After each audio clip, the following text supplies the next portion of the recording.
गंगा का जल अगर आपका 2 साल 5 साल 10 साल 15 साल 20 साल पुराना भी रखा है तो वो बासी नहीं होता। कमल का पुष्प भगवान शिव को समर्पित करने के बाद 5 दिन तक बासी नहीं होता।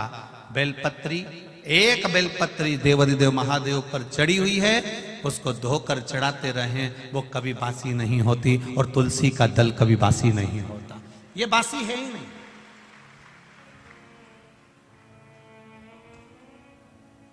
भागवत, रामायण, गीता, शिव पुराण, भगवान का भजन, कीर्तन, स्मरण, मंत्र जाप, आपके गुरु ने जो आपको जाप दिया है, आपके गुरु ने जो शब्द दिया है, आपने जो भगवान का नाम पकड़ कर रखा है, भजन पकड़ कर रखा है, ये कभी बासी नहीं होता। आप जब गाओगे तब वो ताजा, उसमें बासीता नहीं।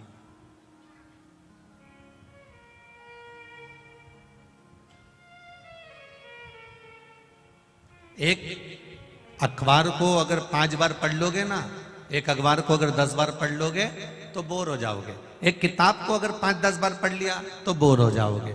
एक मैगजीन को 5-10 बार पढ़ लिया तो बोर हो जाओगे। मन नहीं लगेगा कि ये मैगजीन हमने पढ़ चुके हैं, ये अखबार हम पढ़ चुके हैं, ये किताब हम पढ़ चुके हैं। पर एक शिव महापुराण को आप हजारों वर्षों से श्रवण करते करते आ रहे हो। भागवत जी को 5200 वर्ष से सुनते हुए आ रहे हो। रामचरितमानस को जीवन आप लोगों का निकल गया, सुनते सुनते दादा परदादा अपनी जिंदगी निकाल लिए, पर आज तक उसको पढ़ते पढ़ते, आज तक उसको सुनते सुनते, ये कभी ऐसा मन में भाव उत्पन्न नहीं हुआ कि अब मेरा सुनने का मन नहीं करता, अब मेरा पढ़ने का मन नहीं करता। इसको जितना सुनो, जितना पढ़ो, जितना धारण करो, ये उतना उभर कर हमारे सामने आता है। जैसे कोटेश्वर की कथा में पंचपुष्प शिव महापुराण की कथा है। आज पूरा विश्व इस 5 दिन की कथा में भगवान शंकर को चढ़ने वाले 5 पुष्प को जानने के लिए बैठा है। पूरा विश्व बैठा है।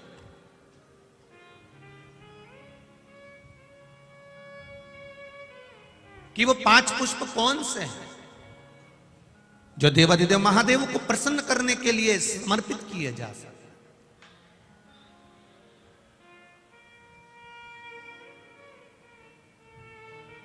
और पुष्प की भी मूलता वो है, कितना विचित्र है हमारा शास्त्र। वायु पुराण कहता है, जब आपका स्नान नहीं हुआ, आप बगीचे में गए हो, आज्ञा लेकर किसी के वृक्ष से पुष्प ले रहे हो, किसी टाली से पुष्प ले रहे हो, तो उसके मालिक से आपने पूछकर उस पुष्प को आपने तोड़ लिया, भगवान को समर्पित कर दिया। और यदि वही पुष्प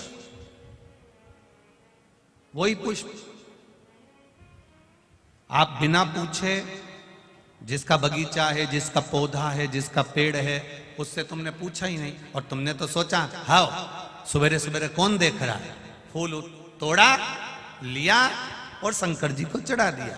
तो शिव महापुराण की कथा कहती है ये पुण्यता का कार्य नहीं है, यह पाप कर्म की शुरुआत हो जाती है। इसमें सुख का अनुभव नहीं होता।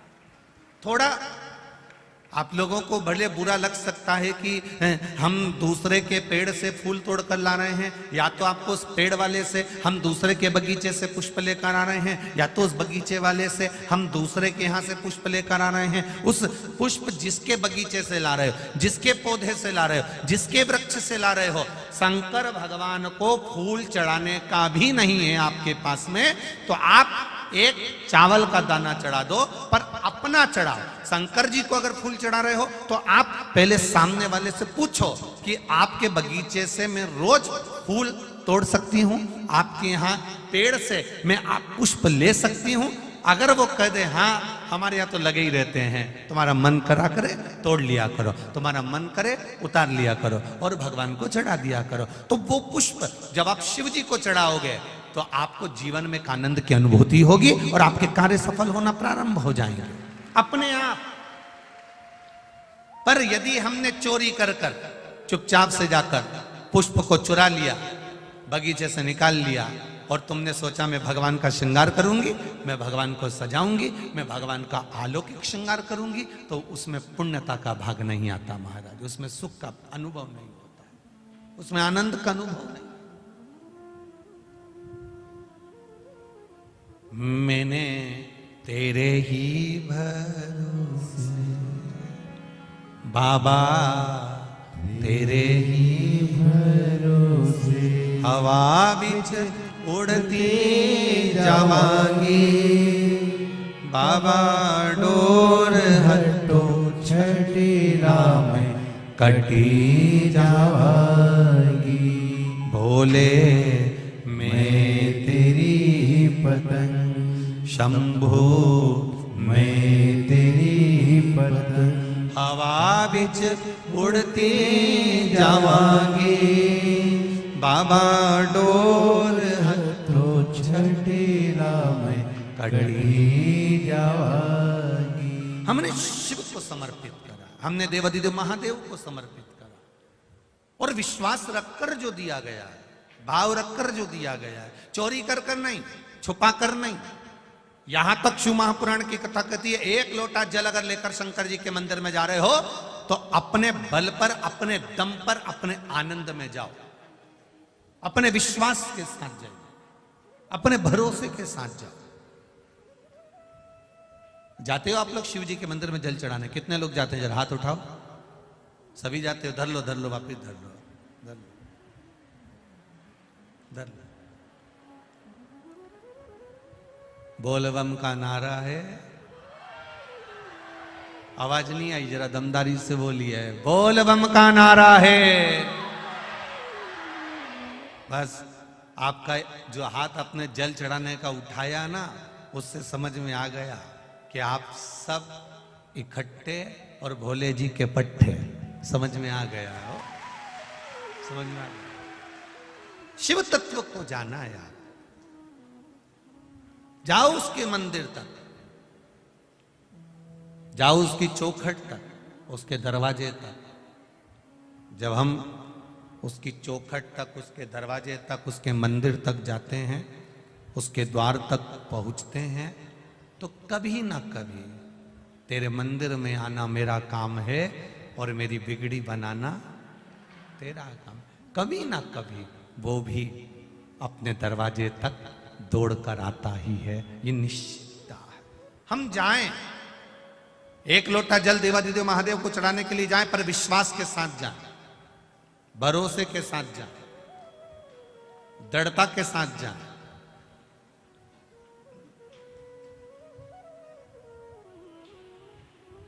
शिव महापुराण की कथा कर रही, देवराज नाम का ब्राह्मण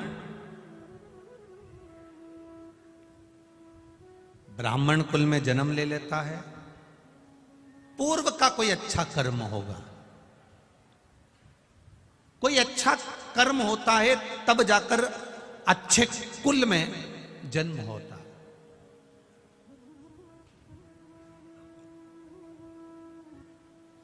अब अच्छा कुल शिव महापुराण की कथा कहती, किसको कहा गया? अच्छा कुल किसको कहते हैं? खूब सारी जमीन है, खूब जोरदार जोरदार गाड़ी है, खूब जोरदार जोरदार बंगला है, सोने की खूब सारी रकम है, ट्रैक्टर ट्राली है, प्रॉपर्टी खूब है, प्लाट मकान फैक्ट्री खूब है। इसको अच्छा कुल कहते हैं क्या? अच्छा कुल किसको कहते हैं?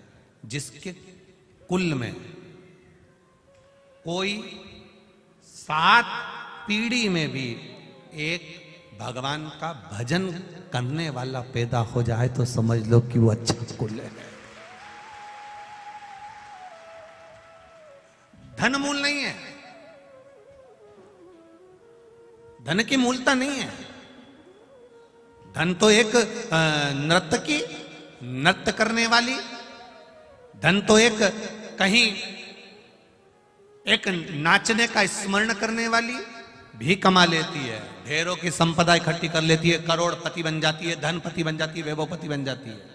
पर भले उसने धन कमाया, भले उसने सत्ता कमाई, भले उसने सब कुछ कमाया, पर लोग कहते क्या हैं, अरे वो अच्छी नहीं है, वो नारी ठीक नहीं, कुल की श्रेष्ठता नहीं हो पाती।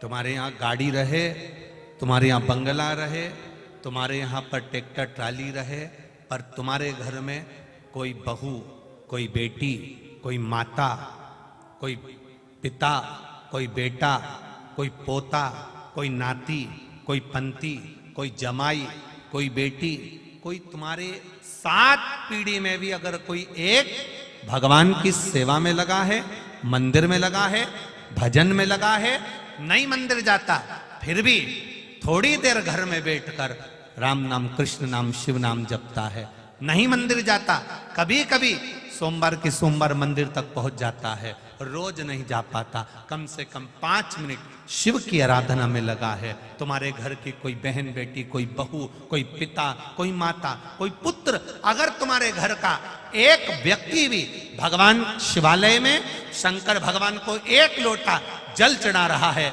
समझ लेना कि तुम्हारा कुल कोई साधारण नहीं, तुम उच्च कुल के आनंद में निवास करने वाले।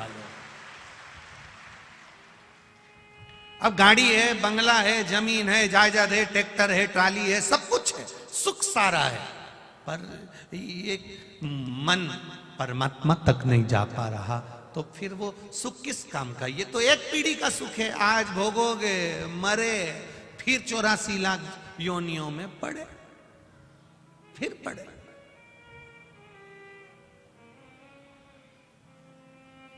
ना राम नाम लीनो तूने भरी जवानी में, तू डूब के मर जा रे चुल्लू भर पानी में, तू डूब के मर जा रे चुल्लू भर पानी में। अब ना राम नाम ले पा रहे हो, ना कृष्ण नाम ले पा रहे हो, ना शिव नाम ले पा रहे हो, बस पेड़ की छांव में बैठ गए और निकालो,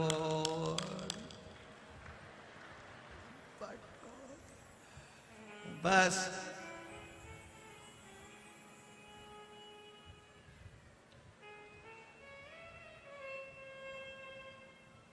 दो लड़के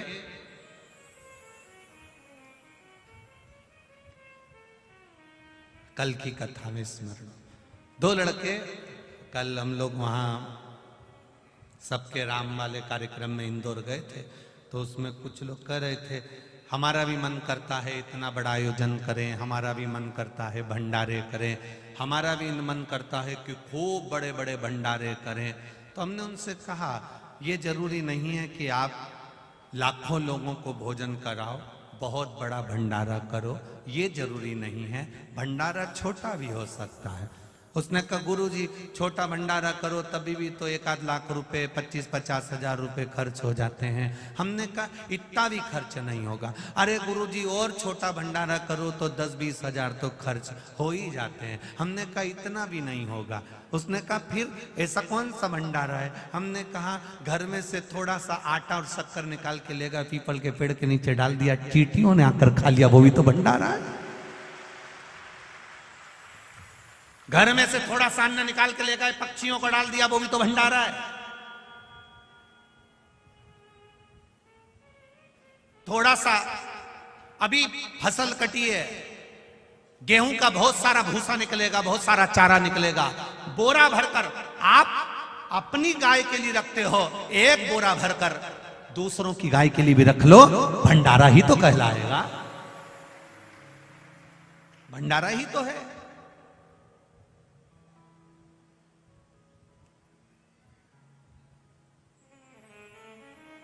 महाराज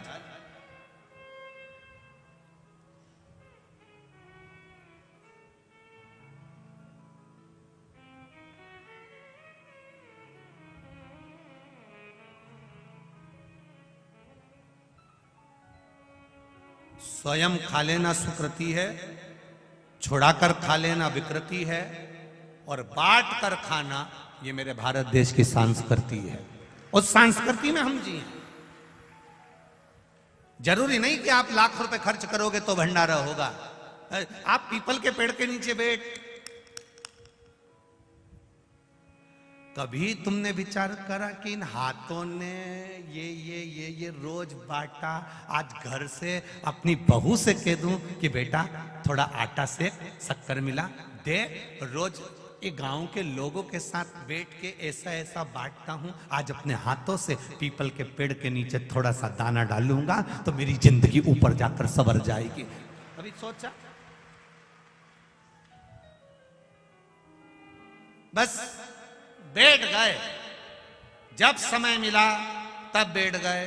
4 बजे पेड़ के नीचे बैठ गए, 5 बजे पेड़ के नीचे बैठ गए, 6 बजे पेड़ के नीचे बैठ गए। पर बैठो, शिव महापुराण की कथा कथी, अभी ग्रेटर नोएडा की कथा में वर्णन करा था।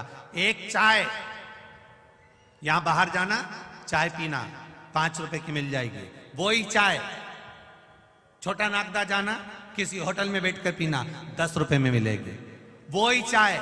और आगे जाना बेटमा, और बेटमा में किसी वीआईपी होटल में बैठकर पीना 50 रुपए की मिलेगी, वही चाय। इंदौर चले जाना 5 स्टार 7 स्टार होटल में जाकर पीना 150-200 रुपए की मिलेगी। चाय वही है, शक्कर वही है, दूध वही है, पानी वही है, आगी में तपाई भी वही है। चाय यहां 5 की है, आगे गए 10 की हो गई, और वीआईपी में गए 50 की हो गई, और इंदौर पहुंच गए 200 रुपए की हो गई। 7 स्टार में उस चाय को 5 स्टार होटल में जाकर पिए, वो 200 रुपए की हो गई। चाय वही है, बस वो चाय कहां जाकर बैठी है उसकी कीमत देखिए। ठेले पर थी वो चाय 5 रुपए की थी, होटल पर पहुंची उसकी कीमत बढ़ गई, और होटल पर पहुंची उसकी कीमत बढ़ गई, 5 स्टार होटल में चाय पहुंच गई 200 रुपए की हो गई। उसी तरह तुम कहां बैठे हो, तुम्हारी कीमत तुम स्वयं बना सकते हो कि तुम बैठ कहां रहे हो।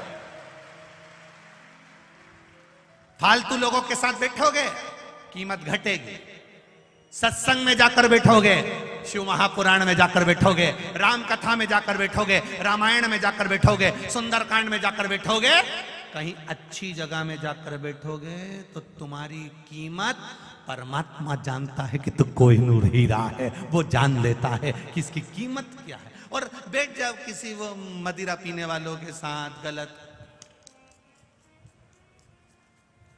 फिर कीमत है, कहीं का भी आएगा नहीं तो गाली से बात करेगा, गाली से।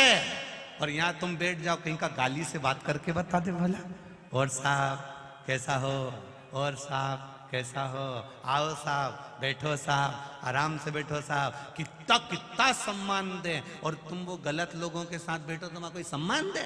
यहाँ लोग भजन सुनाए ना, देसी देसी सुनाए, तो सम्मान दे तुमको। पहले ही शब्द निकले वहीं डायरेक्ट, गोरे हमारी जगह बैठ गया, और यहां तुम कहीं पर भी बैठ जाओ, श्री शिवा नमस्तु, यहां जो देगा वो भजन देगा, या जो देगा वो नाम देगा, या जो देगा वो राम नाम कृष्ण नाम देगा, या जो देगा वो भगवान का भजन देगा, और वहां जो देगा वो देसी देसी देगा। अब मन तुम्हारा है कि तुम अपने आप को किस जगह पर ले जाकर बैठाना चाहते हो। कितने दिन की कथा है? बोलो बोलो जम के बोलो, जीजी और जीजा उन भी बोलो, कितने दिन की है रे?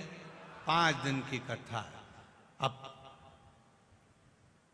5 कर्मेंद्री, 5 ज्ञानेंद्री, इनको सवारने के लिए यह पंच पुष्प शिव महापुराण की कथा है। कोई कितई के आजकल तो तू हमारे पास आके बैठ ही नहीं रिया, उससे कह देना अब आजकल मैं 5 स्टार होटल में बैठ रिया, अब मैं थारे साथ नहीं बैठी रही, अब मैं तो 5 स्टार में बैठ रही, अब मेरे को बस वहां बैठा। क्यों बैठे?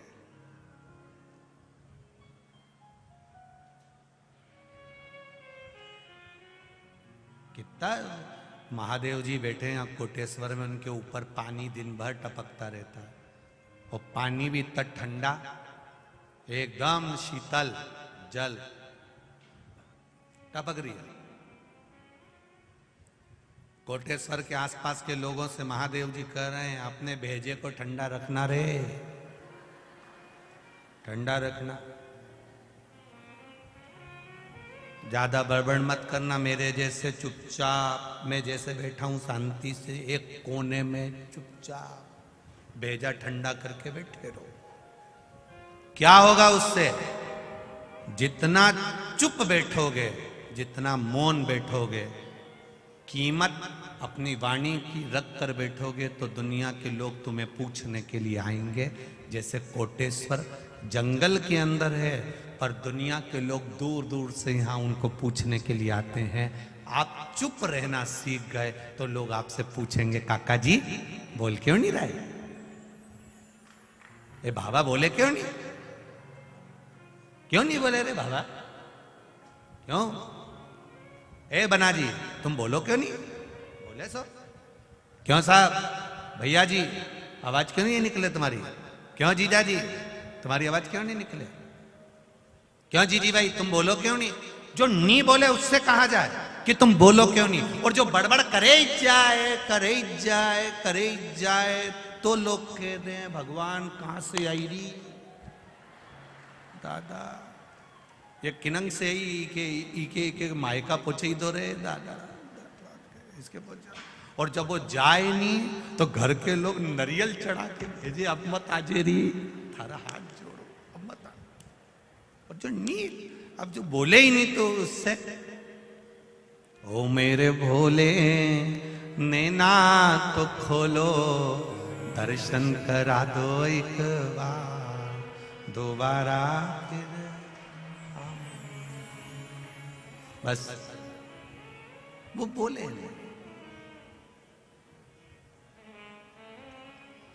बोलता अपने स्थान पर बैठकर भगवान शिव की चोंगे जैसी आवाज आ रही है उसको सेट करो ना बाबा। भगवान शिव की अविरल भक्ति का स्मरण करते हुए भगवान शंकर के श्री शिवाय नमस्तुभ्यम जो विद्येश्वर संहिता का एक आनंदमय श्लोक है उसको अपने मुख से स्मरण करते हुए आप सभी को ज्ञात होगा कि इस शब्द को बोलकर अपने हृदय की बात, अपने दिल की बात देवादिदेव महादेव से अपने को कहना है, जिससे बाबा देवादिदेव महादेव कृपा करें।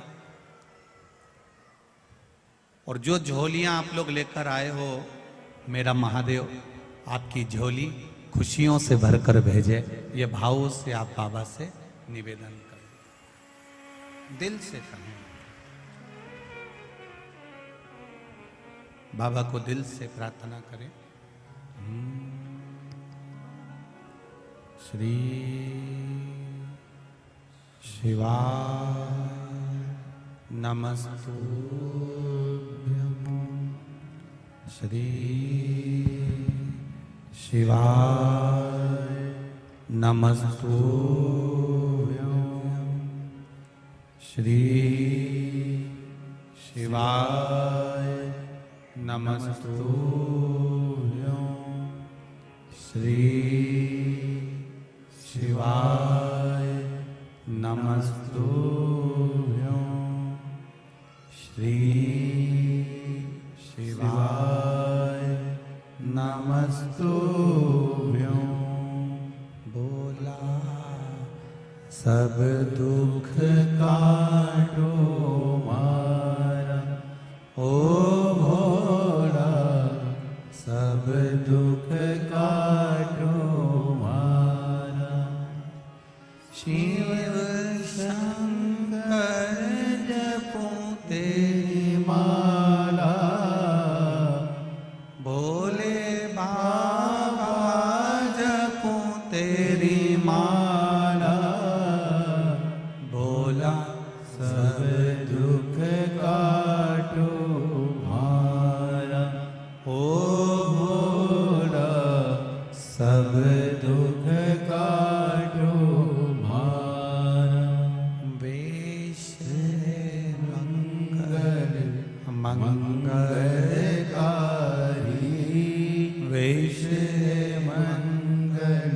मंगलकारी शमशान वासी हमारा, शमशान वासी हमारा। ओ भोला सब दुख काटो हमारा, ओ भोला सब दुख काटो हमारा। शिव पुराण कह रहे हैं, भगवान शंकर का संवाद कर रहा है। देवराज ब्राह्मण कुल में जन्मा जरूर है, ब्राह्मण कुल में उसका जन्म जरूर हुआ है, पर ब्राह्मण कुल से वो वंचित है। ना वेद पढ़ना, ना शास्त्र पढ़ना, ना भगवान का भजन करना, ना कीर्तन करना, ना मंत्र जाप करना, ना स्मरण करना। कभी किसी मंदिर में जाकर एक दिया तक देवराज ब्राह्मण ने नहीं लगाया।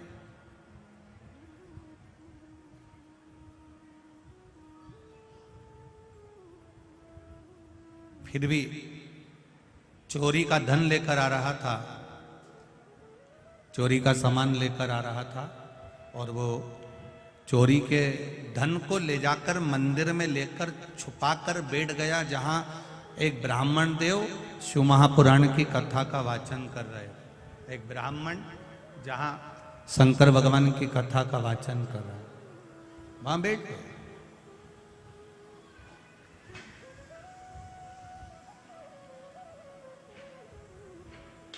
शरीर में ताप था, शरीर में बुखार था, और जब शरीर में ताप पड़ रहा था, बुखार पड़ रहा था, शरीर ठीक नहीं था,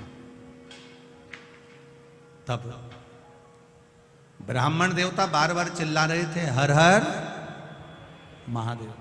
इसको बड़ा क्रोध आ रहा था, इसको बड़ा क्रोध आ रहा था, और उस क्रोध के कारण ये वहां से निकलकर एक बेलपत्री के वृक्ष के नीचे जाकर बैठ गए।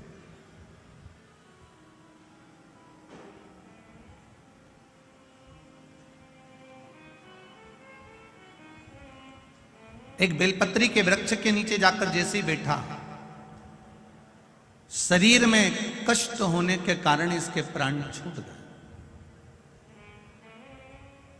यम के दूत इसको बंदी बनाने के लिए आ गए, और जब यम के दूत इसको बंदी बनाने के लिए आए तो इतने में देवादिदेव महादेव के गण भी वहां आकर खड़े हो गए। यमदूतों के साथ इसको ले जाने नहीं दिया, यमदूतों के साथ इसको ले जाने नहीं दे रहा। कारण इसने शंकर भगवान के गणों से पूछा कि मैंने जिंदगी में केवल पाप करा, ब्राह्मण के घर में जन्म लेने के बाद भी मैंने कभी ब्राह्मण कर्म नहीं करा, ना रामायण पढ़ी, ना भागवत पढ़ी, ना शिव पुराण, ना कभी एक दिया लगाया, ना कभी भजन करा, ना कभी कीर्तन करा, ना कभी मंत्र जाप करा, ना कभी नाम जाप करा। तो फिर आखिर मैंने पुण्य कौन सा करा जिसके कारणवश मुझे भगवान शंकर का धाम मिल रहा है, शिव का लोक मिल रहा है, शंकर की चौखट मिल रही है।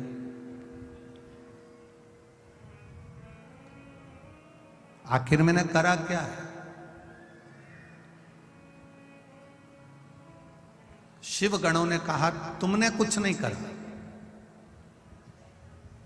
तुम्हारी माता ने एक लोटा जल जो देवादिदेव महादेव को चढ़ाया था, बस उसी जल का पुण्य तुम्हें प्राप्त हुआ। एक बात आपको पहले भी कही, आज फिर कहते हैं, सारे पुराण शास्त्रों में ये लिखा हुआ है कि इसको सुनने से 7 पीढ़ी तर जाती है, ऐसा करने से 7 पीढ़ी तर जाती है। केवल शिव महापुराण की कथा, स्कंद पुराण की कथा ये कहती है कि शंकर भगवान पर एक लोटा जल चढ़ाने वाला या शिव महापुराण की कथा को सुनने वाले की 7 पीढ़ी नहीं 71 पीढ़ी तर जाती है। ये शिव तत्व।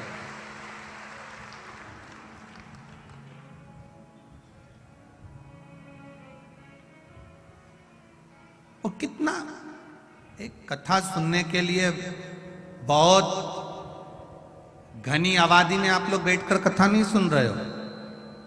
कथा सुनने के लिए आप देखा जाए तो जो शंकर जी का मंदिर एकांत में है कोटेश्वर, एकदम अलग जंगल में आनंद के साथ मेरे महादेव विराजमान है।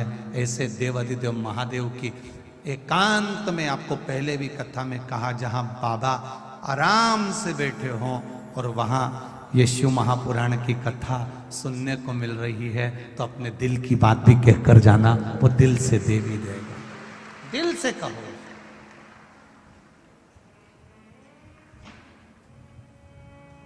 मैंने तेरे ही भरोसे बाबा, तेरे ही भरोसे हवा बिच उड़ती जावागे बाबा, डोर हटो छड़ीला मैं कटकली जावा। अब दिल से कहो।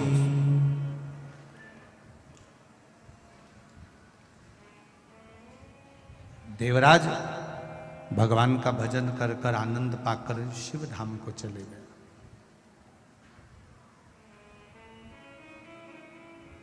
शिव जी पर चढ़ाने वाली वस्तु, शिव जी को समर्पित करने वाली वस्तु, शंकर भगवान को देने वाली वस्तु अपनी खुद की हो। पहले के लोग क्या करते थे, मंदिर जाते थे, मंदिर का ही जल भरकर शिव जी को चढ़ा देते थे। अब आप लोग मंदिर का जल लेते हो क्या? बोलो बोलो, जम के बोलो जरा। नहीं लेते। कहां से लेकर जाते हो? अपने अपने घर से लेकर। कारण क्या है? वास्तु दोष होता है तो घर में होता है, पितृ दोष होता है तो घर में होता है, काल सर्प दोष होता है तो घर में होता है। घर के हंडे में से, मटके में से, परिंडे में से जब हम एक लोटा जल लेकर जाते हैं और शिव जी को समर्पित करते हैं, तो अपने घर के सारे दोष अपने आप समाप्त हो जाते हैं। केवल जल समर्पित कर देने पर, केवल जल चढ़ा देने पर सारे दोष मिट जाते हैं, सारे दोष। भगवान शिव ओगड़दानी, त्रिकालदर्शी, कैलाशी, अविनाशी, मेरा देवाधिदेव महादेव, करुणा करने वाला, अपना खुद का एक बहुत सुंदर संवाद शिव महापुराण के अंतर्गत आता है, पुष्पदंत की कथा।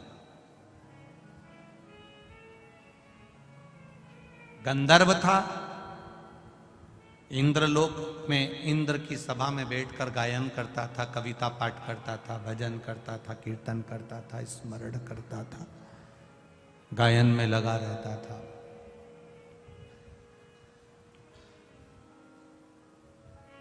एक बार उसके मन में आया कि पृथ्वी पर मैं जरा भ्रमण कर कर आता हूं, पृथ्वी घूम कर आता हूं। और पृथ्वी पर भ्रमण करने के लिए वो गया।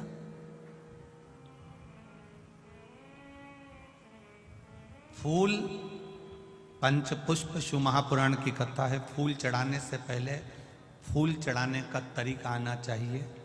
फूल चढ़ाने से पहले कौन से पुष्प आप देने जा रहे हो, वो फूल कहां से लेकर आए हो, उसका तरीका आना चाहिए।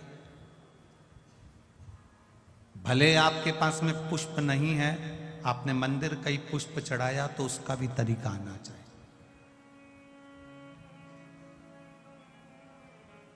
कोई जरूरी नहीं है कि आप नए नए भजन का निर्माण करोगे। आप दूसरे का भी अगर भजन गा रहे हो तो उसको भी गाने का तरीका होना चाहिए।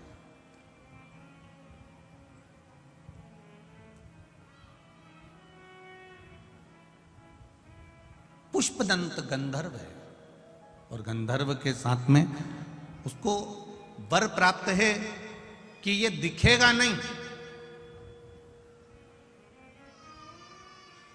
ये दिखेगा नहीं, और ये कुछ भी कार्य करेगा तो लोगों को दिखेगा नहीं, इसकी वाणी नहीं दिखे, सुनाई नहीं देगी, इसके शब्द नहीं सुनाई देंगे, ये सामने दिखेगा नहीं, ये पुष्पदंत गंधर्व की कथा है। भैंस या तो कम कर दो, या चुंगे जैसी आवाज आ रही है उसको सेट करो ना, बार बार बोल रहे हैं उसको। पुष्पदंत गंधर्व पृथ्वी पर भ्रमण करने के लिए आया, और जब पृथ्वी पर भ्रमण करने के लिए पुष्पदंत गंधर्व आता है, पुष्पदंत गंधर्व जब पृथ्वी पर भ्रमण कर रहा होता है, भ्रमण करते करते इसकी एक आदत थी भगवान शिव की भक्ति करना, भगवान शंकर का भजन करना, भगवान शंकर का स्मरण करना, शिव जी की आराधना करना, शिवलिंग की पूजन करना।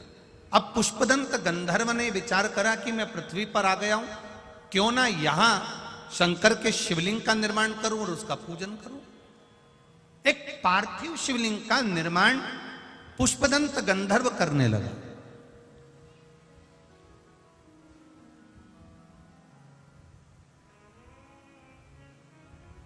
और पार्थिव शिवलिंग का निर्माण कर कर उसका पूजन करता, कहीं से फूल पत्ती मिल जाते समर्पित कर देता। एक बार उसके मन में आया कि चलो जरा मैं भ्रमण कर कर आता हूं। भ्रमण करते करते करते करते राजा चित्ररथ के सुंदर उद्यान में, सुंदर बगीचे में पहुंच गए। कभी कभी आप भी जाते जाते रास्ते में किसी का पौधा देख लेते हो, किसी का पेड़ देख लेते हो, किसी का बगीचा देख लेते हो, किसी की वस्तु देख लेते हो, आपके भीतर भी वो भाव जागृत हो जाता है कि ये अच्छा फूल है, मैं भगवान के लिए तोड़ लेती हूँ।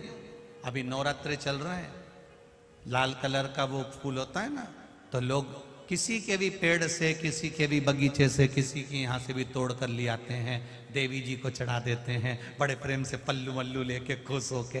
तुम सोचती हो कि देवी मैया प्रसन्न हो गई, देवी जी कह रही हैं अरे यो चोटी, बताओ, दूसरे के घर का चुरा कर लिया, दूसरे के घर का उठा कर लिया, दूसरे का सामान लेकर आ गई और चढ़ा कर कह रही है कि मैंने भगवान का पूजन कर दिया, भगवान की आराधना कर दी, भगवान की सेवा कर दी। ना ना, जिसे अपने घर का एक लोटा जल लेकर जा रहे हो, अगर किसी के यहां तुमने पूछ लिया कि हमें आपके बगीचे का फूल ले जाएं, वो आज्ञा दे दे तो ले जाओ।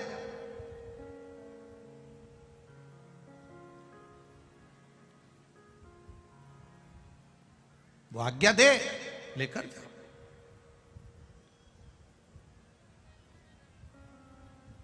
आज्ञा होने के बाद में फूल शिव जी को चढ़ा रहे हो तो वायु पुराण कहती है, वायु पुराण वर्णन करती है, आप लोगों को तो मालूम होगा, आप लोग क्योंकि सब कोटेश्वर के पास के हो तो आप लोगों के तो स्मरण में होगा कि शंकर भगवान को या देवताओं को जो पुष्प चढ़ता है, उस फूल को अगर कोई पेड़ पे से, डाली पे से तोड़ा जाता है तो नहाकर नहीं तोड़ते। भगवान को चढ़ने वाले पुष्प को बिना नहाए तोड़ा जाता है, नहाकर पुष्प नहीं तोड़ा जाता।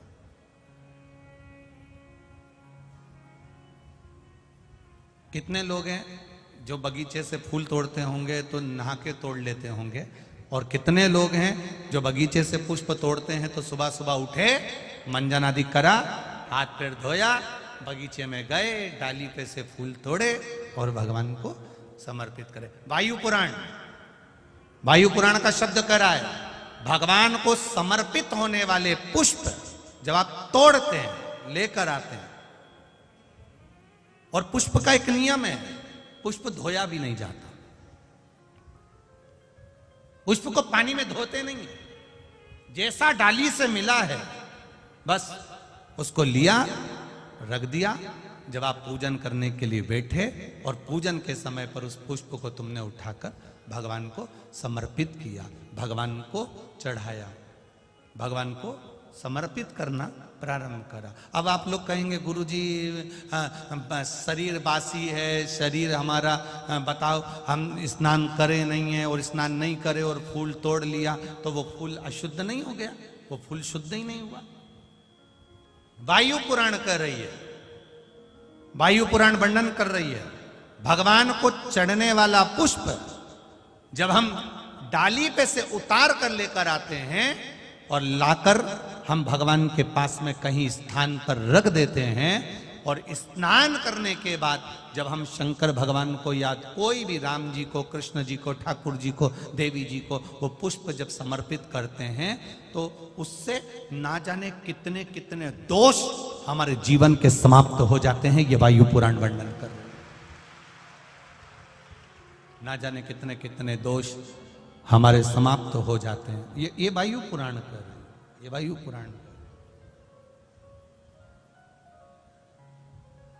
अब पुष्पदंत गए, देखते देखते चित्ररथ राजा के बगीचे में प्रवेश कर रहे हैं। अब चित्ररथ राजा के बगीचे में प्रवेश कर, बड़ा सुंदर बगीचा था, बड़ा सुंदर, देखकर मन में उमंगता आ गई कि मुझे इसमें से पुष्प तोड़ना।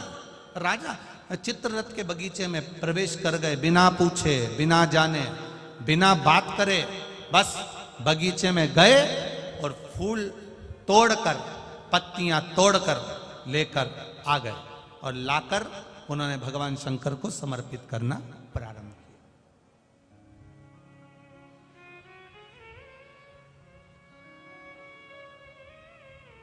15 दिन निकल गए, 20 दिन निकल गए, 22 दिन निकल गए, 25 दिन निकल गए। एक बार राजा चित्ररथ भगवान का पूजन करने के लिए बैठे और भगवान का पूजन करते करते राजा चित्ररथ ने कहा, चलो बगीचे से फूल लेकर आओ, जाओ जरा।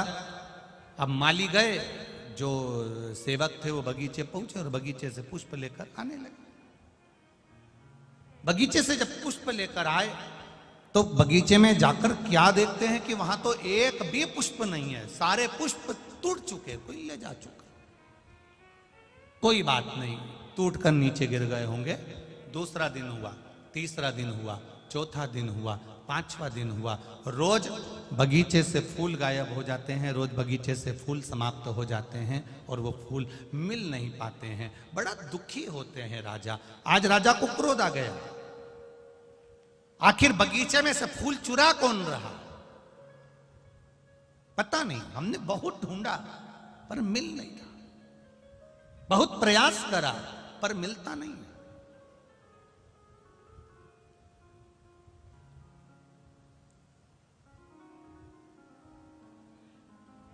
दूसरे दिन दूतों को बगीचे में चुपचाप से बिठा दिया गया, पर पुष्पदंत गंधर्व को तो वर मिला हुआ था, पुष्पदंत गंधर्व को आशीर्वाद मिला हुआ था कि ये दिखेगा नहीं, इसकी वाणी सुनाई नहीं देगी, इसके चलने पर इसके कदम की आवाज नहीं आएगी। इसको तो वर था। अब ना तो वाणी सुनाई दे रही है, ना कदम चलते हुए दिख रहे हैं, ना ये दिख रहा, और फूल टूट गए, ले गए। राजा को क्रोध आ गया।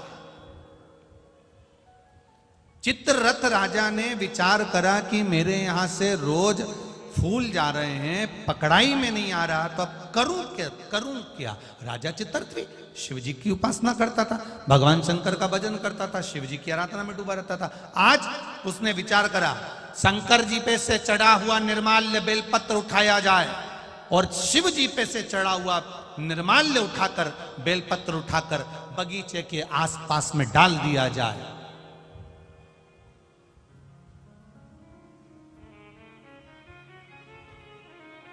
लोग समझते नहीं है, मंदिर में जाते हैं, भगवान पे चढ़ा हुआ फूल, भगवान पे चढ़ी हुई बेलपत्री पूरे मंदिर में जहां वहां पड़ी रहती है और लोग उस पे से चलते हुए, लांघते हुए निकल जाते हैं।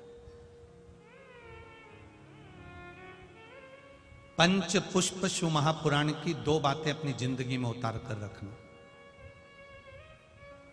यदि कोई बड़ा रोग अपने जीवन में नहीं चाहते हो, इस मुख को जिंदगी भर शुद्ध चाहते हो और इस मुख में कभी कोई बड़ी बीमारी नहीं चाहते हो, तो 2 बातें अपनी जिंदगी में उतार कर रखना। एक, भगवान के पड़े हुए निर्माल्य पर कभी लांगा ना जा। दूसरा, अपने मुख में पान खाकर, गुटखा खाकर या कोई वस्तु खाकर जो मंदिर के लिए रास्ता जा रहा हो, भगवान की कथा के लिए रास्ता जा रहा हो, भगवान के द्वार पर रास्ता जा रहा हो, वहां अपने मुख से थूका ना जाए। जितने लोग पार कर कर जाते हैं उतना दोष आपको लग जाता है और आपका जीवन नष्ट हो जाता है।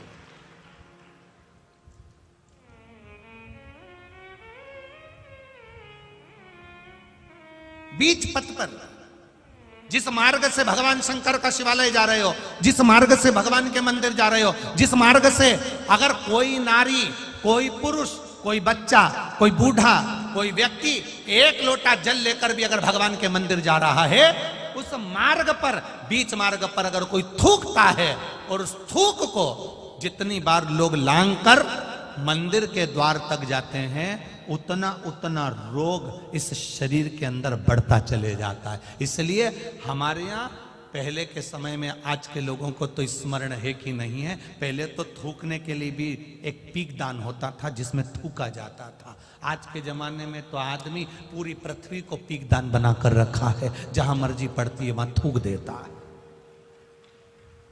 ये श्रेष्ठता नहीं है हमारे। ये वसुंधरा, ये पृथ्वी, ये वसुंधरा, ये भूमि माता, ये पृथ्वी माता, जिसकी गोद में हम पाल पोस कर बड़े हुए हैं, जिसका दिया हुआ अन्न हम पा रहे हैं, जिसके आनंदमय आशीर्वाद से हम अपनी जिंदगी जी रहे हैं, इस पृथ्वी को भी नमन करना चाहिए। नमन, प्रणाम करना चाहिए। हम हमेशा कहते आए हैं, आज फिर कहते हैं, जिसकी बंजर भूमि पड़ी हो, जिसमें अनाज भी नहीं होता हो, बहुत मेहनत कर ली है, उस भूमि में कुछ नहीं होता, लोगों ने कह दिया इस भूमि में कुछ नहीं होता, ये जमीन बेकार है, ये जमीन बेकार है, ये जमीन बेकार है। आपसे निवेदन करना चाहेंगे, किसी मंदिर का निर्माल्य जो शिव जी पर चढ़ा हो, इकट्ठा हो गया हो, उस मंदिर के निर्माल्य को एकाग्रित कर लो, डलिया में भर लो और पूरे पूरे भूमि पर उस निर्माल्य का खाद बनाकर, उस पूरी जमीन पर आप उस निर्माल्य के खाद को थोड़ी थोड़ी दूर पर इतना इतना खड्डा खोद कर बाबा के उस निर्माल्य को डालना प्रारंभ करिए। क्यों? क्योंकि उससे भूमि की उपज देवाधिदेव महादेव की कृपा से अपने आप बढ़ना प्रारंभ हो जाएगी। उसको रखो, डालो, सभी जगह पर नहीं, कुछ स्थान चिन्हित कर लो कि हाँ ये बमूल का पेड़ है, इसके नीचे मैंने रख दिया, वे पीपल का पेड़ है, इसके नीचे मैंने रख दिया। उस निर्माल्य का एक बाबा से निवेदन कर कर, बाबा बस आपको लेकर जा रहा हूं, ये समझो कि आप मेरी भूमि को उपजाऊ आप बना सकते हो, मेरे जीवन को धन्य आप बना सकते हो। उससे दो फायदे होंगे। क्या? एक, निर्माल्य जो इकट्ठा होता है, लोग उसको ले जाकर नदी में डाल देते हैं, नदी में डाल देने से नदी दूषित हो जाती है, नदी में प्रदूषण हो जाता है। तो वो निर्माल्य जब आप जमीन में ले जाकर गाड़ोगे, डालोगे, तो नदी भी शुद्ध होगी और भूमि में भी उसकी खाद बनकर उस भूमि पर भी उसका शुद्धता का भाव जागृत होगा। अब करो उससे, आप कहो,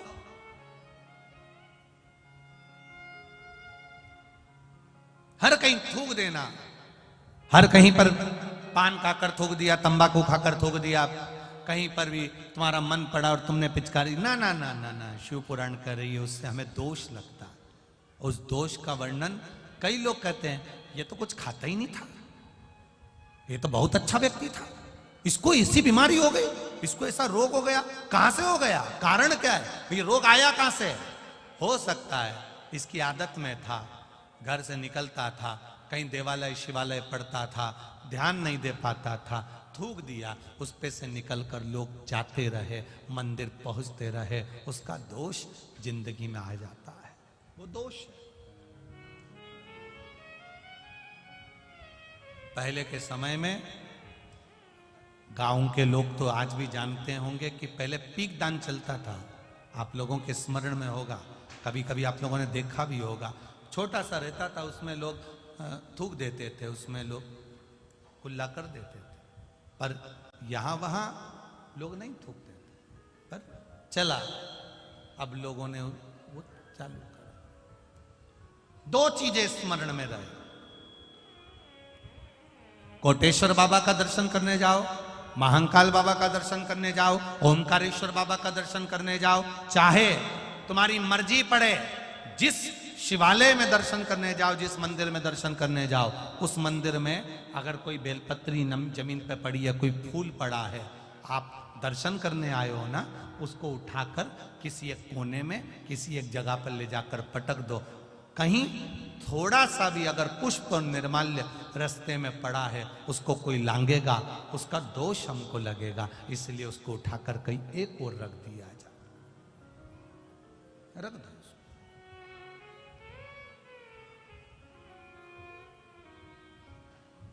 हम तो यहां तक कहते हैं, किसी मंदिर में पुजारी जी बैठे हैं, पंडित जी बैठे हैं, कोई आया दर्शन करने के लिए, आप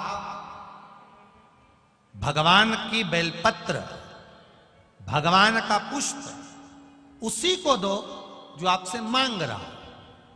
कई बार विद्वज्जन उस फूल को, उस बेलपत्री को उठाकर उसको दे देते हैं जो उसका मोल नहीं समझता, और बाद में उसको ले जाकर कहीं पटक देता है। उसमें उसकी प्रधानता नहीं होती है, उसकी प्रधानता नहीं।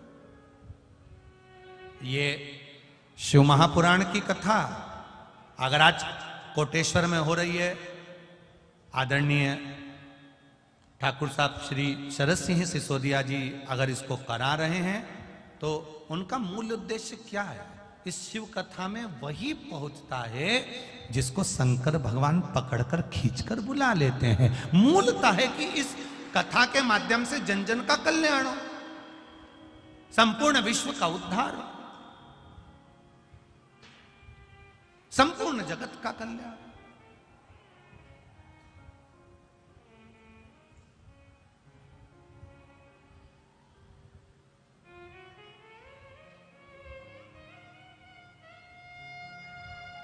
कल कोई कह रहा था, गुरुजी ये कथा क्या कोई राजनीतिक उद्देश्य से हो रही है? हमने उनसे कहा, राजनीतिक उद्देश्य से होती अगर ये शिव पुराण की कथा, तो कोटेश्वर जैसे जंगल में नहीं होती, कहीं के शहर में होती, जिससे और आनंद की अनुभूति। ये बाबा कोटेश्वर के चरणों में हो रही है, ये भाव है। हम तो ठाकुर साहब शरद सिंह जी सिसोदिया जी को और उनके परिवार को धन्यवाद देना चाहेंगे, जो शिव पुराण को आप कोटेश्वर तक लेकर आए हो। आज ये कोटेश्वर का मंदिर, कोटेश्वर धाम आज पूरे विश्व में कम से कम प्रसिद्धि तो पा रहा है कि कोटेश्वर भी कोई धाम है जहां शंकर आनंद के साथ विराजमान। आज प्रेरणा तो मिली है लोगों।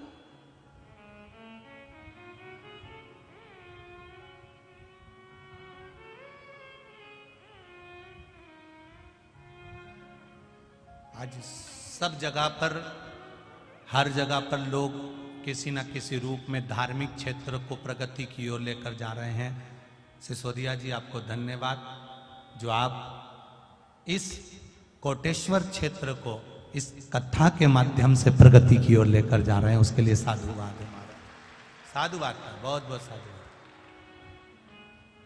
शिव कथा जीवन का एक आनंद तत्व है, जीवन का एक लक्ष्य तत्व। पुष्पदन,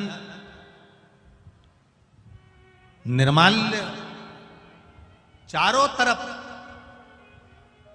देखो, निर्माल्य भी दो चीजों में कार्य कर जाता है, एक रक्षा के लिए, एक अपने कार्य की सफलता के लिए।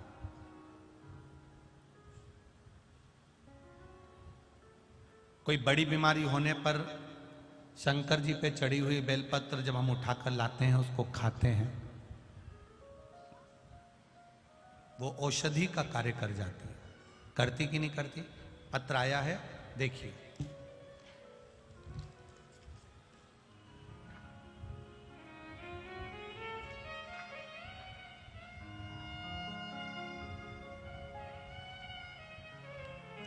मेरा नाम विनीता अजय शेलार गांव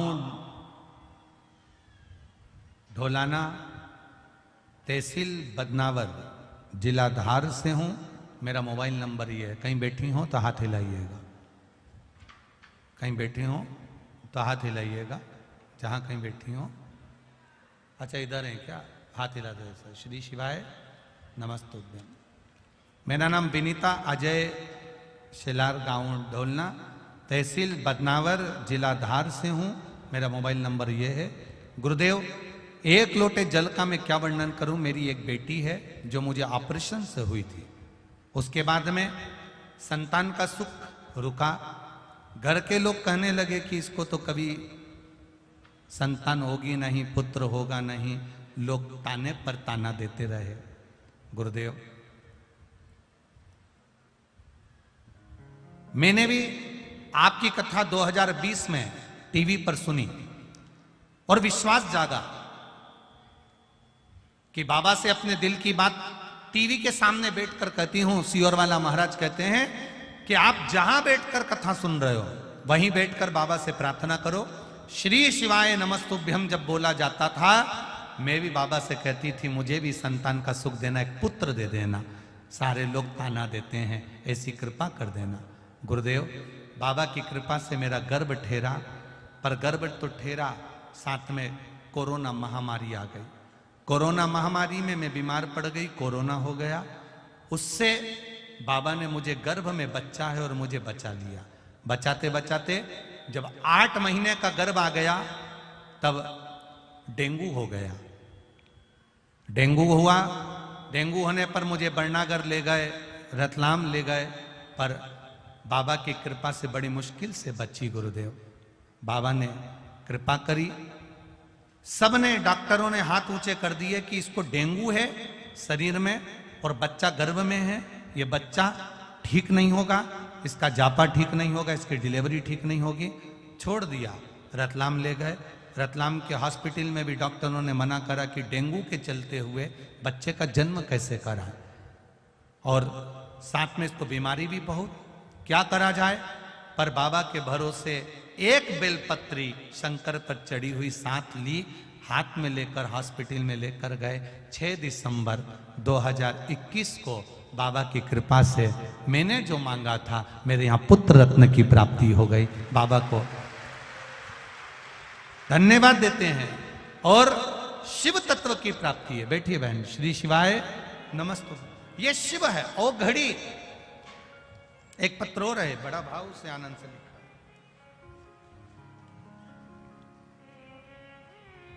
मैं निर्मला शंकरलाल दुबे, गांव राजोद, जिला धार, मध्य प्रदेश से हूं। कहीं बैठी हो तो हाथ हिलाइएगा, कहीं पर बैठी हो तो दोनों हाथ हिलाइएगा इस तरह से। दिख गई क्या? अच्छा सामने हो, दोनों हाथ हिला दो दीदी। हाँ ठीक है। श्री शिवाय नमस्तुभ्यम। मैं निर्मला शंकरलाल दुबे, गांव राजोद, जिला धार, मध्य प्रदेश से हूं। गुरुदेव, शंकर भगवान का क्या वर्णन करूं। 2019 में हम दोनों पति पत्नी को कोरोना हो गया, बाबा की कृपा से बचे हैं। गुरुदेव, गुरुदेव, मेरी 4 बेटियां हैं। सबसे बड़ी बेटी की शादी को कई साल हो गए थे। हर साल सोचते थे कि इसको संतान हो जाएगी, संतान हो जाएगी। 6 साल निकल गए, 7 साल हो गए, संतान का सुख नहीं था। गुरुदेव, सारे डॉक्टरों को दिखा लिया, सारा इलाज करवा लिया, तो भी संतान का सुख नहीं हुआ। गुरुदेव, आखिरी में सोच लिया कि इसको संतान नहीं होगी, क्योंकि डॉक्टर भी मना कर रहे थे। तब आपने सफेद आंकड़े की जड़ का उपाय बताया। वो सफेद आंकड़े की जड़ शिवजी पर से उतारकर तुम रूका जी का नाम लेकर कमर में बांधना था। बस वही करा और श्री शिवाय नमस्तुभ्यम कहकर शिवजी को जल चढ़ाते, आचमन करते। बाबा की कृपा से मेरी बेटी के घर, जिन डॉक्टरों ने मना कर दिया था, और बाबा की कृपा से उसके घर में बेटे का जन्म हुआ है। इसलिए मैं यहां प्रणाम करने आया। बैठिए बहन। हर हर महादेव। तेरी कृपा बिना न हिले एक भी अनु, लेते हैं श्वास तेरी कृपा से तनो तनु, आप शिव भक्ति का स्मरण करें। एक बात और बड़े अच्छे से कहना चाहेंगे, प्रयास करना।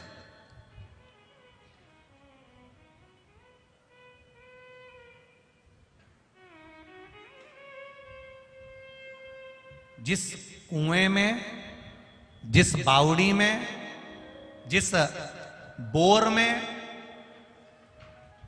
जिस स्थान पर पानी की कमी होती चली जाए, हम निवेदन करना चाहेंगे वहां उस बोर के आसपास, उस कुएं के आसपास, उस बावड़ी के आसपास बेलपत्री के कुछ पौधे लगाना चालू कर दो। धीरे धीरे मेरा महादेव पार्वती से मिलने के लिए आएगा तो गंगा को साथ में लेकर आ जाए, अपने आप आए। आप प्रयास करिए। अभी तो खैर गर्मी है, पर बारिश में प्रयास करना।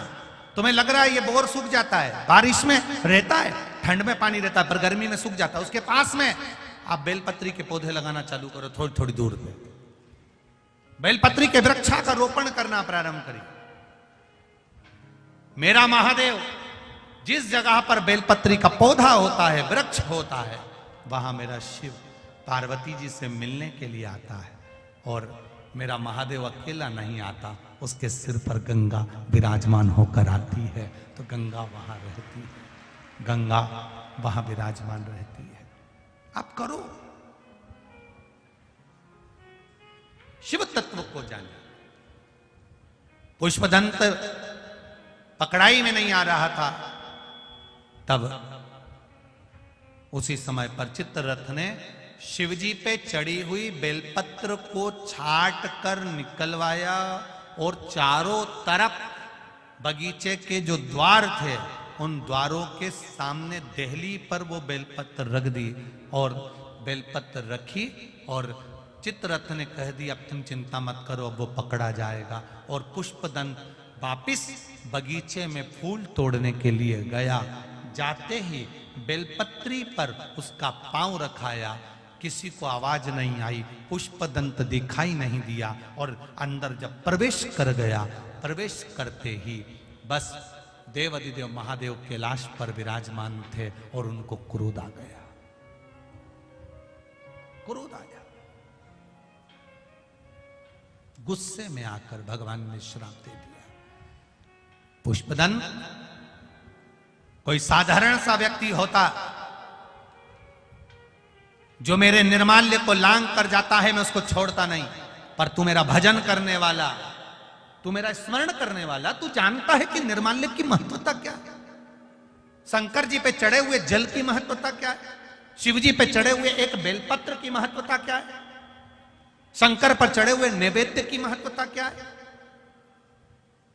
कितना कितना शिव महापुराण की विद्येश्वर संहिता के गीता प्रेस गोरखपुर की अगर आपके पास में शिव पुराण हो तो उसकी विद्येश्वर संहिता के 75 नंबर पेज को निकालना, 75 नंबर पृष्ठ को निकालना, 75 नंबर पेज को निकालकर पढ़ना।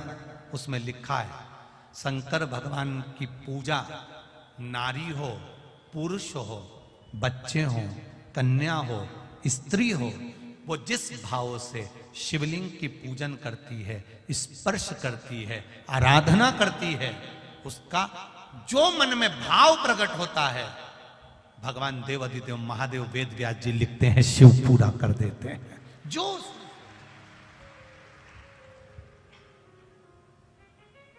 शंकर भगवान पर चढ़ा हुआ जल, शिव जी पर समर्पित किया हुआ जल जो आचमन कर लेता है,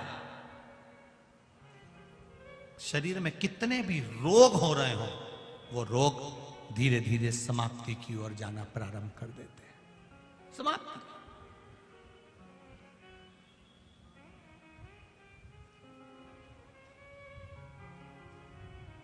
अब कई लोग कहते हैं कि साहब शंकर जी पे चढ़ा हुआ कैसे लें, शिव जी पे चढ़ा हुआ कैसे लें। ना ना ना ना, शिव महापुराण गीता प्रेस गोरखपुर की विद्येश्वर संहिता निकालो और गीता प्रेस गोरखपुर की शिव पुराण के 75 नंबर पेज को निकालकर उसमें स्पष्ट कहा गया, शंकर जी पे चढ़ा हुआ जल, शिव जी पे चढ़ा हुआ कोई द्रव्य, शंकर द्रव्य नहीं, शिव जी पे चढ़ा हुआ कोई पदार्थ जो भगवान शंकर को नैवेद्य लगाया गया है, शिव जी को जो नैवेद्य समर्पित करा गया है, शंकर भगवान को जो खाने की सामग्री समर्पित करी गई है, उस वस्तु का, उस पदार्थ का, उस नैवेद्य का केवल मात्र अगर कोई संसार का मनुष्य शंकर भगवान के प्रसाद का मात्र दर्शन भी कर लेता है तो भी उसके रास्ते में आने वाली बाधाएं अपने आप समाप्त होना चालू हो जाती हैं। यहां तक वर्णन किया, यहां तक शिव पुराण कह रहे,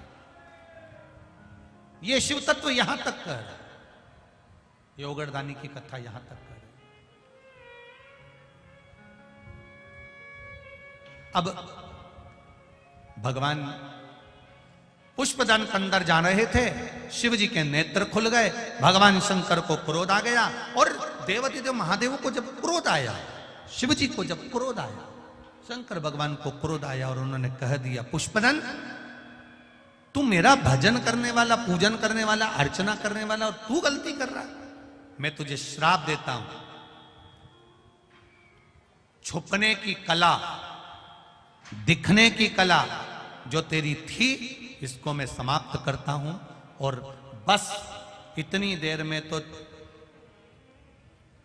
चित्ररथ को पुष्पदंत दिख गए, पकड़ लिया, ले जाकर सभा में खड़ा कर दिया। चित्ररथ ने पुष्पदंत से पूछा, तुम कौन हो? मैं गंधर्व हूं, इंद्रलोक में रहता हूं, आपके बगीचे में फूल अच्छे दिखे थे, पुष्प अच्छे नजर आ रहे थे, इसलिए मैंने तोड़ दिया। पुष्प अच्छे थे, मैंने तोड़े, भगवान की पूजन में ले गया। शंकर भगवान प्रकट होकर कहते हैं, रे पुष्पदंत तू मेरी पूजन कर रहा है और चोरी की वस्तु से कर रहा है, ऐसी पूजन मुझे नहीं चाहिए, ऐसी पूजन नहीं चाहिए। आप देवाधिदेव महादेव की जब पूजन करने बैठो तो झोली पसार कर बाबा से कहा करो, बाबा इतना देना कि मुझे किसी के आगे हाथ फैलाने की जरूरत नहीं पड़े, तेरे दरवाजे से झोली भरा जाए और मेरा सब कार्य आपकी कृपा से हो जाए, बस इतनी कृपा कर दे। नहीं थे,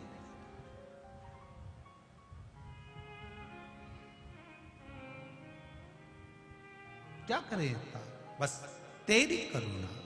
अरे लुटा दिया भंडार काशी, आता है आप लोगों को?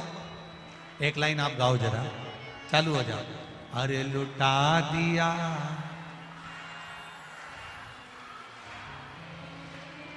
कर दिया,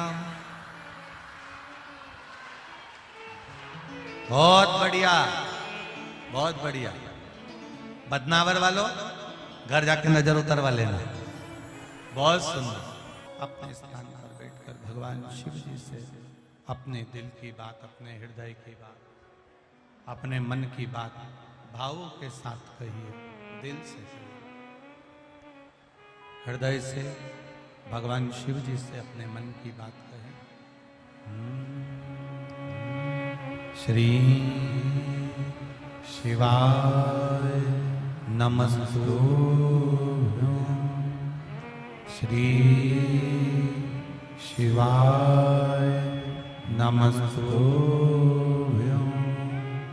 श्री शिवाय नमस्तुभ्यं, श्री शिवाय नमस्तुभ्यं, श्री शिवाय नमस्तुभ्यं। भोला सब दुख काटो मारा, ओ भोला सब दुख काटो मारा।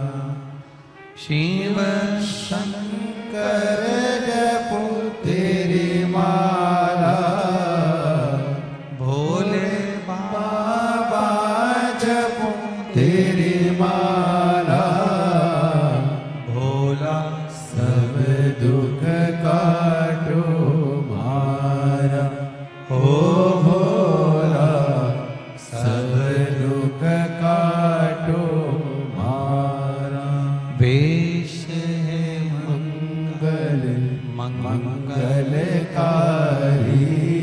वैश्य मंगल मंगलकारी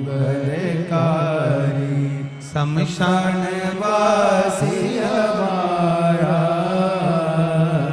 शमशान वासी हमारा, भोला सब दुख काटो मारा। ओ भोला सब दुख काटो मारा। शिव कथा कह रही है भगवान शंकर से। आप निर्माल्य जैसे ही बेलपत्र रखी, तुरंत पुष्पदत्त जब निकला, निकलते से पांव रखाया, दोष लग गया, जिसके कारणवश उसकी जो सिद्धि थी वो समाप्त। शिव जी कहते हैं पुष्पदंत,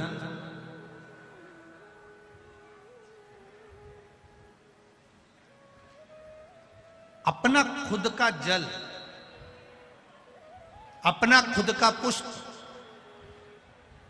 या किसी आज्ञा से लिया गया कोई पदार्थ शिव को समर्पित करता है, उसका फल जीव को जरूर मिले। एक पत्र आया है, देखिए। गिरधारी जी वर्मा, जन शिक्षक, शासकीय हाई स्कूल खेड़ा, बदनावर। कहीं आप ही हैं? दोनों हाथ ऐसे हिला दो, हाँ ऐसे हिला दो, दोनों हाथ ऐसे हिला दो। श्री शिवाय नमस्तुभ्यम। गिरधारी जी वर्मा, जन शिक्षक, शासकीय हाई स्कूल खेड़ा, बदनावर। एक बार वापिस हाथ हिला दो। मैं 3 वर्षों से एक्जिमा बीमारी से परेशान था। इंदौर में, अहमदाबाद, उज्जैन के नामी चिकित्सकों से भी बहुत इलाज करवाया, परंतु कोई आराम नहीं लगा था। पूरे शरीर में एक्जिमा था, वो मिट ही नहीं रहा था। डॉक्टरों के हिसाब से ये बीमारी हमेशा के लिए रहती है, समाप्त नहीं होती है। टीवी पर कथा सुनी, मेरी बेटी ने कहा वो सीहोर कुबेरेश्वर धाम चलते हैं, वहां से रुद्राक्ष लेकर आते हैं। 26 दिसंबर को मेरी बेटी के साथ सीहोर गए, रुद्राक्ष की प्राप्ति करी, लेकर आए। वही रुद्राक्ष का जल शिवजी को चढ़ाते, आचमन करते। आपने कहा था एक बेलपत्र शंकर जी पे चढ़ी हुई खाना चाहिए। बीमारी जब हो तो उस बेलपत्र का सेवन करना प्रारंभ करा, शिवजी को जल चढ़ाकर पीना प्रारंभ करा। गुरुदेव, हम जिस जगह पर हैं उस जगह पर हम विश्वास नहीं कर पाते हैं, पर हमने जैसे ही जल पीना प्रारंभ करा, 15 से 20 दिन पूर्ण हुए और आज मेरा पूरा शरीर एक्जिमा की बीमारी से ठीक हो चुका है। अब ठीक है, आप आराम है पूरा, हाथ वाथ सब क्लीन हो गए, साफ है पूरे हाथ और पांव भी ठीक। हर हर महादेव। बैठिए। श्री शिवाय नमस्ते। शिव तत्व की प्राप्ति आपके भीतर। पंच पुष्प में से एक पुष्प पारिजात का फूल, जिसको हार श्रृंगार का फूल भी कहते हैं, जिसको शिडली का फूल भी कहते हैं। पारिजात, हार श्रृंगार। मैं निवेदन करूंगा आस्था चैनल से कि पारिजात का जो पुष्प है उसका दर्शन भी आप सभी श्रोता भाई बहनों को टीवी के माध्यम से कराते जाओ। जितने लोग टीवी पर कथा सुन रहे हैं, जितने लोग फेसबुक यूट्यूब पर कथा सुन रहे हैं, वो भी इस पारिजात के फूल का दर्शन अवश्य करें। और एलईडियां लगी हुई हैं, उन पर भी आप आराम से पारिजात के फूल का दर्शन कर सकते हैं। पारिजात का पुष्प, हार श्रृंगार का फूल, ऊपर से सफेद, नीचे जो उसकी डंडी होती है वो थोड़ी नारंगी होती है, संतरे की कलर की होती है, नारंगी कलर। महाराज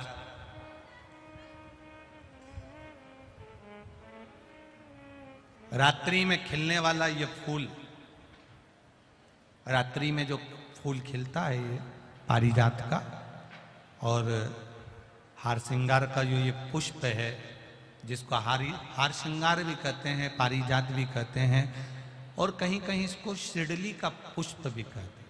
ऊपर से सफेद होता है, नीचे उसकी जो डंडी होती है वो नारंगी कलर की होती है। शिव कथा कर रही है, शिव महापुराण का चरित्र कर रहा है। जिस समय पर संतान की प्राप्ति नहीं होती या किसी कारणवश, किसी कारण से हमारे यहां वंश की वृद्धि नहीं होती, तब देवाधिदेव महादेव की आराधना पारिजात के फूल से करी जाती है। अब उस पुष्प को चढ़ाने का एक तरीका है, जरा ध्यान दीजिएगा। पंच पुष्प शिव महापुराण की कथा आप लोग सुनने के लिए बैठे हो, बड़ी आस लगाकर बैठे हो, उसको समझिए।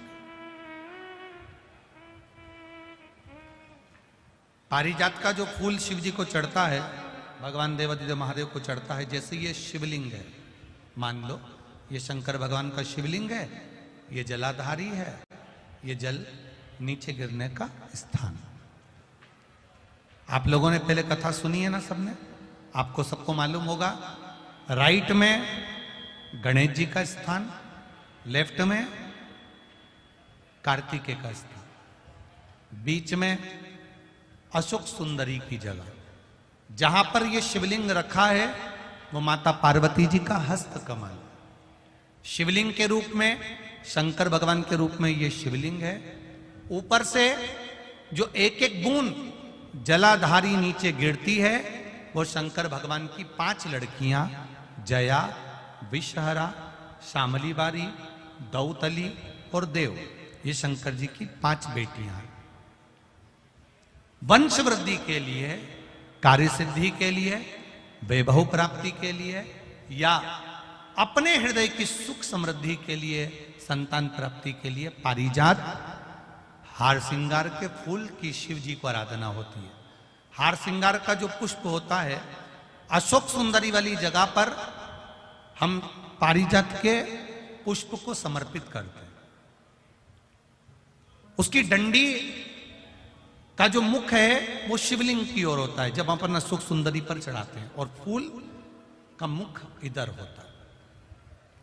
वापिस उसी पारिजात के पुष्प को उठाकर हम माता पार्वती जी के हस्त कमल पर, जो गोल हस्त कमल है, वहां समर्पित करते हैं। उस जगह पर माता पार्वती जी की ओर से जो पुष्प समर्पित किया जाता है, उसकी डंडी पारिजात की हमारी ओर होती है, पुष्प का मुख महादेव की ओर होता है। तीसरी जगह जब हम पारिजात के पुष्प को अशोक सुंदरी पे से उठाकर जगत जननी के हस्त कमल पर रखते हैं, हस्त कमल पे से उठाकर देवाधिदेव महादेव के शिवलिंग पर रखते हैं, उस समय पर पारिजात के पुष्प की डंडी शिवलिंग के ऊपर होती है और फूल का मुख अपनी ओर होता है। इस जगह पर पारिजात के पुष्प की डंडी के केसर से ही महादेव को त्रिपुंड लगाया जाता है और महादेव से प्रार्थना करी जाती है। अब पारिजात के फूल का केसर कैसे बनाना है वो भी एक बार आप लोग अच्छे से समझे। जैसे मान लो अभी पारिजात का तो फूल यहां पर नहीं है, पर आप टीवी पर दर्शन कर रहे होंगे। पारिजात पुष्प की जो पीछे की डंडी होती है, फूल सफेद और पीछे जो डंडी होती है नारंगी कलर की, केसरिया कलर की, उसको तोड़ लिया जाता है। तोड़कर ऐसी 25-50 फूल की पीछे की डंडी को तोड़कर उसको रख दिया जाता है। उसको धूप में नहीं सुखाते, केवल घर में उसको एक कटोरी में या थाली में रख दो, वो धीरे धीरे सूख जाएगा। सूखने के बाद उसको पीस लो, पीसकर उसका चंदन तैयार हो जाएगा पारिजात फूल की उस डंडी का। और जिस समय वंश के लिए, सिद्धि के लिए, कार्य सिद्धि के लिए, या वैभव प्राप्ति के लिए हम पारिजात का पुष्प देवादिदेव महादेव को समर्पित करते हैं। उस समय इसी को पानी में घोलकर देवादिदेव महादेव को जब आप लगाएंगे तो जैसे केसर घुलती है, केसर का जैसे कलर होता है, केसर जैसी सुगंध करती है, वैसे की वैसे ही ये पारिजात की जो डंडी आप लोगों ने सुखाई है, वही डंडी का जो चंदन बनाया है, शिव जी को लेपन करा है, उस समय पर अपने हृदय की बात आपने जो देवादिदेव महादेव को कही है, बस वही सुगंध हमारे जीवन में आना प्रारंभ हो जाती है। वो पारिजात हार श्रृंगार। अब जरा ध्यान दीजिएगा, हार श्रृंगार के पुष्प, पारिजात का जो पुष्प है, सोमवार की अष्टमी पड़ने पर यदि हम देवादिदेव महादेव की पारिजात के फूल से आराधना करते हैं, स्मरण करते हैं, तो उसका फल भी हमें अधिक प्राप्त होता है। पारिजात का पुष्प, हम तो यहां तक कहेंगे अगर आपके यहां हार श्रृंगार का पेड़ लगा हो, पारिजात का पुष्प यदि आपके यहां होता हो, रात को खिलता है, सवेरे मिलता है, ऐसा पारिजात का अगर वृक्ष आपके यहां लगा हो तो प्रयास करना। 12 महीने शिवरात्रि आती है, बोलो आती कि नहीं आती? आती है ना 12 महीने। 12 महीने शिवरात्रि आती है। कैलेंडर पर एक गोला बनाकर रख देना कि हमको ये शिवरात्रि आई है, हर महीने की शिवरात्रि तुम्हारे ध्यान में रहेगी। एक पारिजात का पुष्प, हार श्रृंगार का पुष्प, एक अगर देवादिदेव महादेव को आपने चढ़ाना चालू कर दिया, समर्पित करना प्रारंभ कर दिया, तो आपको पीछे पलट कर देखने की जरूरत नहीं पड़ेगी, महादेव हाथ पकड़ ही रहता। पारिजात का पुष्प शिव को समर्पित हो।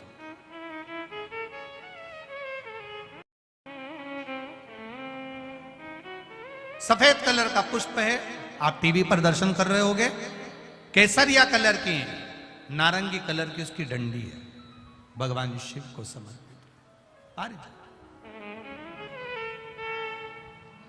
जब हम देवादिदेव महादेव को जल समर्पित करते हैं, भगवान शंकर को जब हम जल चढ़ाते हैं, उस समय पर भी भगवान को अगर तुम्हारे पास में थोड़ा सा पारिजात की जो डंडी है सुखाई है, आपने पारिजात फूल के नीचे की जो डंडी है उसको तुमने सुखाकर अगर चंदन बनाया है, तो वो चंदन आप प्रतिदिन भी देवादिदेव महादेव को समर्पित कर सकते हो। पारिजात पुष्प। एक बात और हमारे स्मरण में रहे,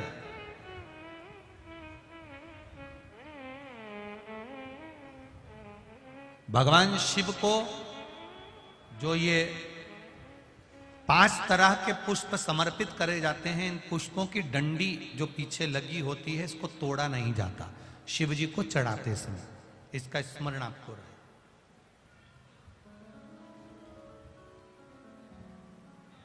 तीन शिवालय ऐसे हैं जहां पर पारिजात के पुष्प को समर्पित कर देने से, भगवान शंकर को अगर पारिजात का पुष्प समर्पित किया जाता है तो मनवांचित फल की प्राप्ति होती है। पहला, मां नर्मदा से निकला हुआ कंकर नर्मदेश्वर महादेव। अगर कहीं नर्मदा जी के कंकर से शिवलिंग बना हुआ है तो मां नर्मदा के शिवलिंग पर पारिजात का पुष्प समर्पित होता है। दूसरा, जो शिवालय एकांत में हो, एकांतेश्वर महादेव जो एकांत में बैठे हो, भले ओटले पर बैठे हो, अकेले बैठे हो, एकांत में बैठे हो, वो एकांतेश्वर महादेव पर भी पारिजात का पुष्प समर्पित कर देने से, अगर कोई अदालत का कोर्ट केस होता है तो बाबा देवादिदेव महादेव का मात्र पारिजात पुष्प का स्मरण या उसको समर्पित कर देने से भी फल की प्राप्ति होती है। तीसरा, ऐसा शिवालय जो नदी के तट पर हो, सरोवर के तट पर हो, कुंड के तट पर हो, बावड़ी के तट पर हो, कुएं के तट पर हो। आप सब लोग तो ग्रामीण क्षेत्र के निवासी हैं और जितने लोग भी कथा सुन रहे हैं आस्था चैनल पर, फेसबुक, यूट्यूब पर, सबके स्मरण में होगा, पहले हमारे जो पूर्वज होते थे वो कुआं बावड़ी के पास में शंकर जी का शिवलिंग रख देते थे। ध्यान में होगा, जिसको स्मरण में होगा उसको मालूम होगा। शिवलिंग लाते थे और जहां कुआं होता था, बावड़ी होता था, तालाब होता था, नदी होती थी, उसके तट पर, उसके पास में शिवलिंग रख देते थे। कारण क्या है? किसी जलाशय, कुआं, बावड़ी, तालाब, नदी, सरोवर, इसके पास में जो शिवलिंग होता है, उस शिवलिंग को बहुत सिद्ध करने की जरूरत नहीं होती। स्वयं गंगा मैया उस कुंड बावड़ी के रूप में रहकर शिवलिंग को सिद्ध कर देती है और वहां स्वयं विराजमान हो जाती है महाराज। वहां पर भी यह हार श्रृंगार, पारिजात का पुष्प शिव को समर्पित किया जाए। 3 जगह ऐसी है जहां कभी मौका मिल जाए और तुम्हारे पास में पारिजात का फूल हो और कहीं तुम्हें मिल गया, तुमने आज्ञा ले ली, हम ये पुष्प ले लें क्या, और लेकर अगर आपने चढ़ाया है तो उसका फल जरूर मिलेगा। पारिजात, हार श्रृंगार का पुष्प। चंदन भी प्रयोग कर सकते हैं उसका, चंदन। महाराज शिव पुराण कह रहे,